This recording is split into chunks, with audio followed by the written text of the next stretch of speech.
네, 오늘 주일 예배를 드리게 되었는데요. 오늘 성경 본문은 누가복음 4장 16절로 30절입니다. 나사렛에서의 배척이 되겠습니다. 네.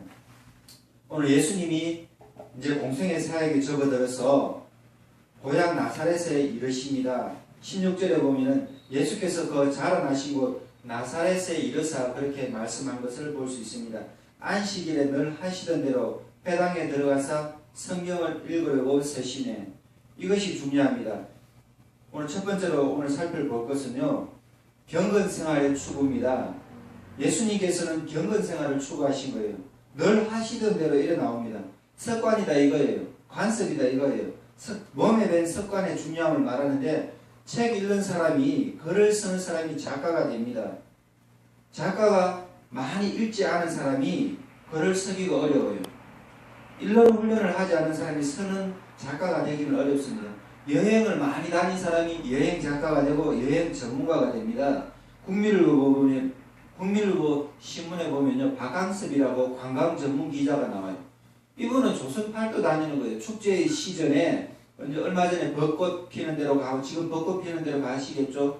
그 다음에 1월달, 2월달에 최고 좋은 것이 고로쇠 물입니다. 그때가 최고 영양 성분이 좋대요. 그래서 이제 저번에 전남 영광으로 가는 것, 그것이 나오더라고요. 근데 고로쇠 물을 이제 취재하러 가는데, 영광에서 못된 업자들이, 나쁜 사람들이 또 고로쇠를 채취해가지고 가짜를 판매하니 영광에 진짜로 농사 짓는 사람들이, 고로쇠 물을 빼는 사람들이 너무나 힘들다고. 1월달, 2월달 고로쇠 물이 가장 좋아요.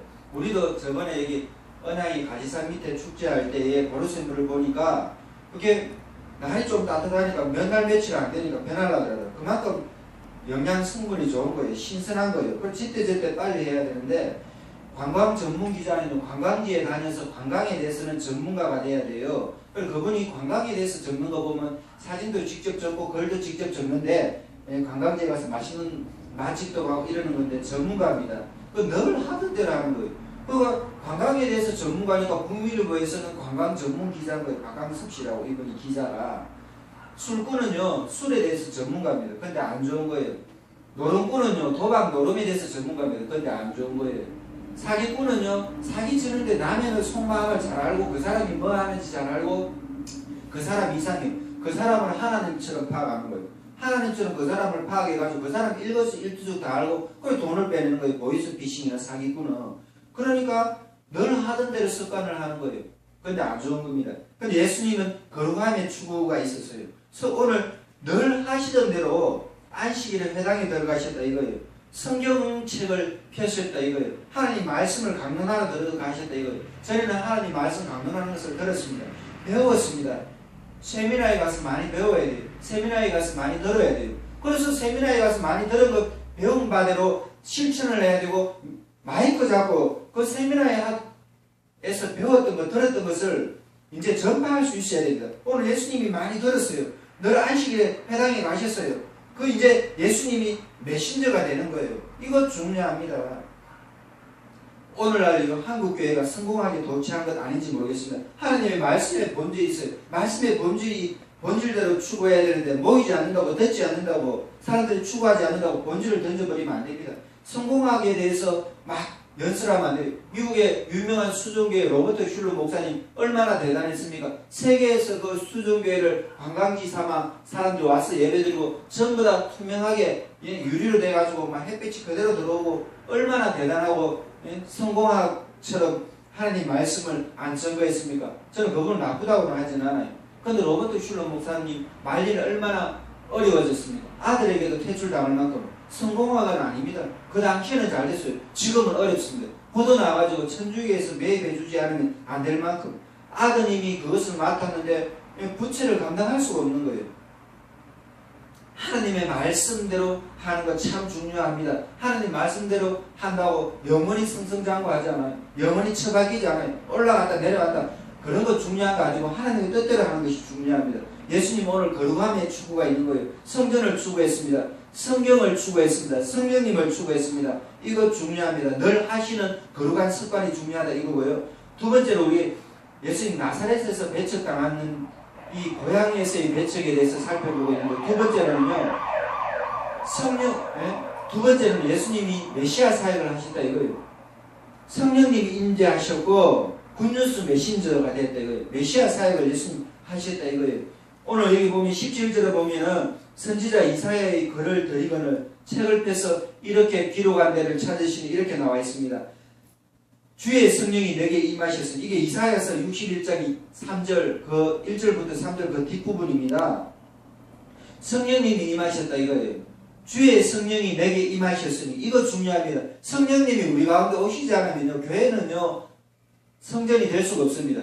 하나님께서 하나님의 거룩한 이름이 우리 가운데 없으면 교회는 성전이 될 수가 없어요. 거룩할 성자입니다.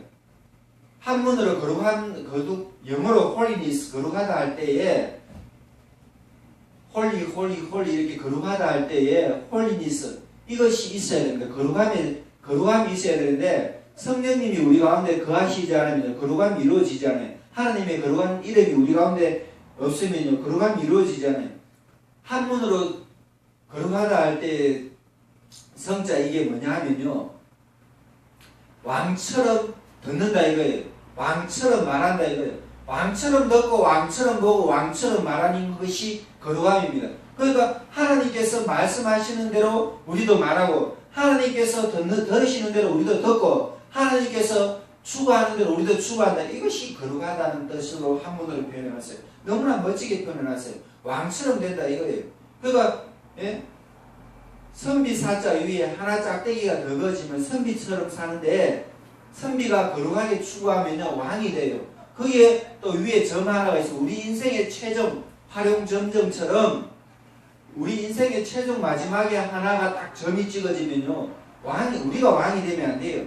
우리 인생이 왕처럼 들어지려면 우리 인생에 하나 점이 딱 찍어져야 돼요. 그것이 한문으로 주님이라는 뜻이에요. 주인 주자에는요, 왕이라는 한문 위에, 나의 왕대 위에 하나님이 딱 도장 찍어주면 주님이 되시는 거예요. 그래서 주님이 우리 인생의 왕이 되시면 우리 인생이 끝나는 거예요. 멋지게 하나님께 음악 돌리고 많은 사람 가운데 존경받고 우리가 굿뉴스 메신저로 복음의 증거자로 쓰임받을 수 있습니다. 예수님 이사야서 61장, 이사야는요, 예수님 오시기 전에 700년 전의 사람이 아닙니까? 주전 7세기의 사람인데, 700년 전의 사람인데, 이사야가 예언한 이 메시지가 오늘 예수님이 성경책을 펴서 읽으시면서 성령님이 임재했다 이러는 거예요. 성령님이 임재하지 않으면요, 우리 인생은 무의미합니다. 아무 의미가 없는 거예요. 성령님이 임재하셔서 예수님이 사역을 하시는 거예요. 성령님, 오늘 여기 누가복음 4장에 보면요, 1절에 보면 예수께서 성령의 충만함을 입어 요단강에서 돌아오사 40일 동안 광야에서 성령에게 이끌리시니, 성령님이 이끌리셔가지고 광야에서 마귀에게 시험을 받으십니다. 40일 금식하시면서. 그러니까 마귀가 뭐라 해도 예수님 이기시는 거예요. 마귀가 뭐라 해도 예수님 승리할 수밖에 없는 거예요. 그분은 메시아시고 성령의 이끌림을 받아서 거룩함을 추구하기 때문에, 우리가 성령님의 임재함을 받지 않으면요, 목양실에서도 홈리와 비나스처럼 성적인 음란함을 추구하게 되고, 하나님의 성전에서 거룩한 말씀을 전한다면서 나의 사리사욕 섞인 메시지를 전해서 배도하게 되고 배교하게 되고, 하나님의 성전에서 하나님의 영광을 가리게 되는 것 보게 됩니다. 성령님을 따르지 않으면요, 우리는 무의미한 인생이 되는 거예요. 예수님이 성령님이 임재하시면요, 굿뉴스 메신저가 되게 된다 하셨어요. 메시아 사역을 하게 된다 하셨어요. 주의 성령이 내게 임하셨으니 가난한 자에게 복음을 전하게 되고, 성령님이 예수님에게 기름 부어주시니 눈먼 자가 다시 보게 되고 눌린 자가 자유롭게 되고 주의 은혜의 해를 전파하게 하려 하십니다. 주의 은혜의 해는 희년입니다. 희년은요, 유대인들 50년 만에 77이 49년 만에 그 다음 해 50년 만에 희년이 되어가지고 기쁨의 해가 되어가지고 회복의 해가 되어가지고 은혜의 해가 되어가지고 축복의 해를 맞이하는 거예요. 축복의 신년을 맞이하는 거예요. 그러면은 노예가요, 종살이가 면제됩니다. 어제까지 종이었지만 오늘부터는 이제 자유인이 되는 거예요. 어제까지는 빚졌지만 오늘부터는 그 빚을 갚지 않아도 탕감이 되는 거예요.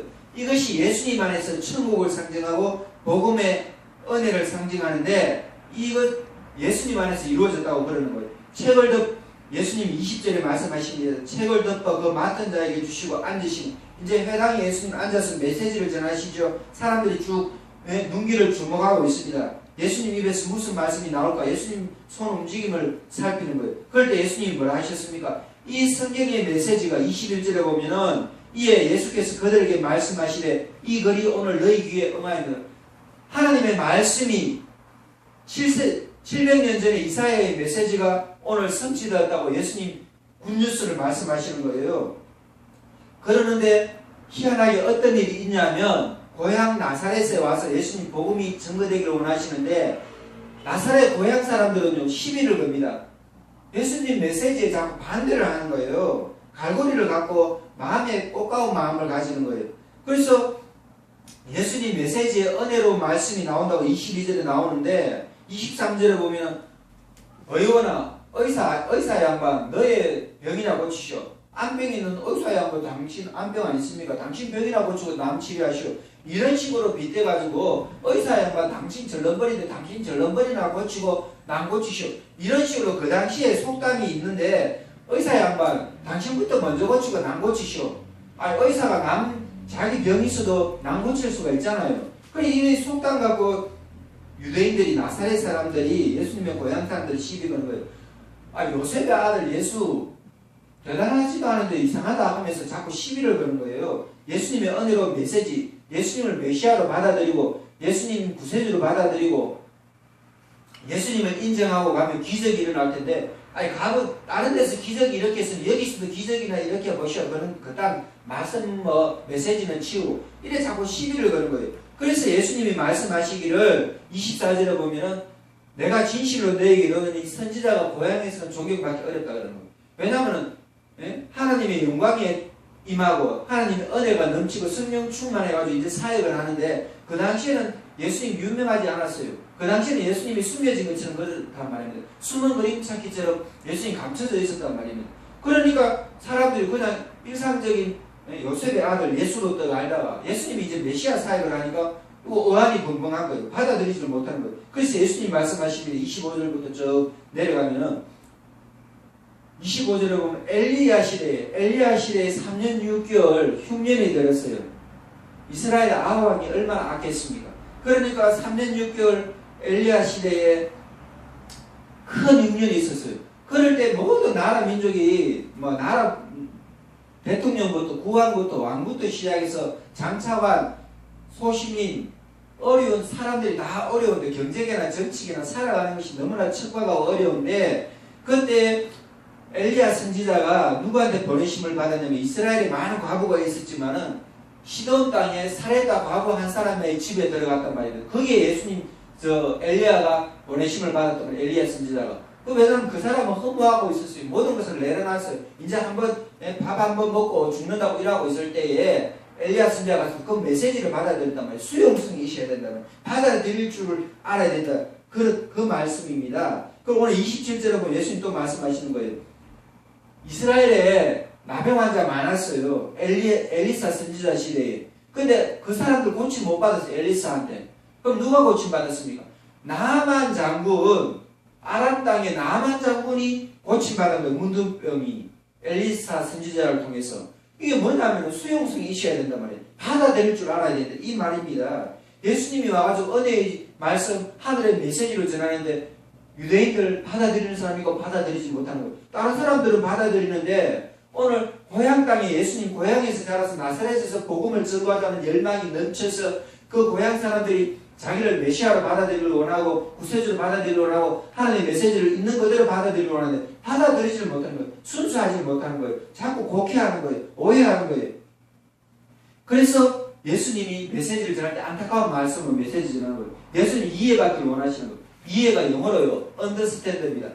그 아래에 서면 돼요. 언더, 선다. 스탠드는 선다고 언더는 아래에. 언더스탠드 그 아래에 서면 보이는 거예요. 그 사람 밑에 서서 보면 그 사람을 알게 되는 거예요. 근데 자꾸 그 사람 위에 서가지고 이거 뭔고 저거 뭔고 따지고 판단하니까 이해하지 못하는 거예요. 불쌍히 여기면 됩니다.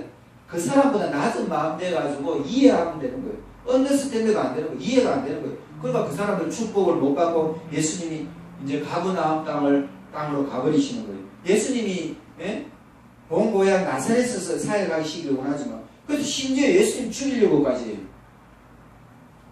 나라의 반역자는요 낭떠러지에서 밀어버립니다. 역대하에 보면은. 그래서 예수님을 들고 낭떠러지로 가서 밀어떨어 죽이려고 그러는 거예요. 아니 고향에서 하나님 뜻대로 하는데도 얼마나 어려움 당합니까? 복음의 사역을 하는데도 어려움을 당하면 예수님, 심지어 예수님조차, 하나님의 아들 예수님조차. 그래서 낭떠러지에 죽이려고 할 때 아직 예수님 십자가에서 인류의 대속을 이루시는 사역을 감당하셔야 되기 때문에 하나님 때가 아니기 때문에 사람들 사이에 유유히 예수님 빠져나오시는 거예요. 이 예수님 마음이 얼마나 상처가 되겠습니까? 나사렛에서 왜 배척당해? 환대받고 환영받지는 못할지는 배척받아서는 안 되는데 우리 오늘 예수님 고향에서 배척받으신 이 성경 본문을 살펴보는데요.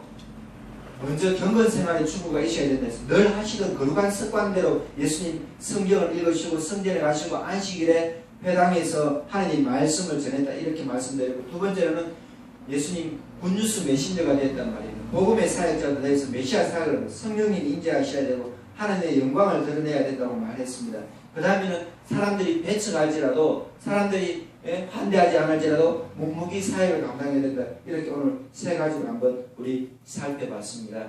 이제 사순절의 시간이 마무리되어 갑니다. 목련꽃 피고 이제 벚꽃이 대한민국에 만발하고 있습니다. 밑에서부터 쭉 북상해가지고 진해는 일본의 군항제가 하고 울산 여기도 벚꽃이 많이 피고 경주부터 시작해서 기온 차이가 나니까 서서히 북상합니다. 이러는 은혜의 축복의 꽃이 북상할 때 하나님께 영광 돌리고 이 사순절 기간 거룩하게 살아가시고 예수님의 부활절을 기쁨으로 맞이하시는 대한민국 모든 성도 여러분들 되시길 바랍니다.